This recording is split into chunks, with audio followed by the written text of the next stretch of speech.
kids, and welcome to everybody's favorite daytime fun show, Ask Uncle Dylan! Today's episode of Ask Uncle Dylan, what is a protest?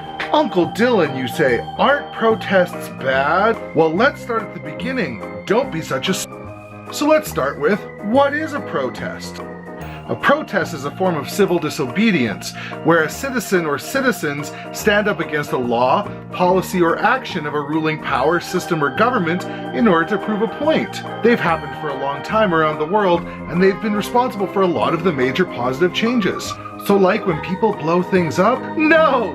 That's terrorism. Terrorism is the use of force or violence in order to gain a political end, or instill what some people would call terror. Protests don't do that. Protests by definition are non-violent and cause inconvenience, not terror. So then all protests are good?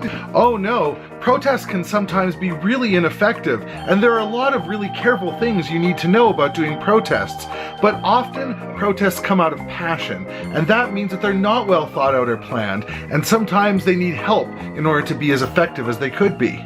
So protests are sometimes bad and sometimes good? Protests are really hard to categorize as good or bad because they have a lot of nuances in them. Nuances that sometimes people can't always see unless they're involved in the group that's actually protesting. It can sometimes be very easy to say that a protest is not called for because it inconveniences your life. But the fact is that your experience is not other people's experience. And in fact, you should use your privilege to help other people gain the same kind of privileges that you have. Boy, protests sure sound like a lot of fun. Some people think so, and that can be one of the problems when it comes to protests. Often people will join in on a protest not knowing what people are protesting about. For example, you may be having a protest about the use of cars on a city street, but because somebody sees you protesting, they might decide they want to protest them smoking weed on a city street, which, while fun, is not the same issue. So how do we know the difference? Sometimes you don't, not until after. But the fact of the matter is that sometimes civil disobedience is the most important thing that you can do in order to get change. You don't know the stories or the lives of the people that are protesting, but you can try to imagine yourself in their situation. Like playing pretend? Kind of. Basically, think of yourself as the kind of person who might feel so passionate about an issue that you would hold up an entire group of people for as long as you need to be heard. Think about what it would take to get to that spot, and then imagine yourself in the shoes of the people who are doing that to you right now. Boy, it sounds like a really complicated thing. Why does anybody do it? Because sometimes it's the only way to be heard. Often people who have privilege have a hard time understanding that they do, and it can become really frustrating for them when they see people without privilege claim life is different than theirs, because they only see life through their lens. The best thing that we can do whenever we see a protest or other civil disobedient action is stop.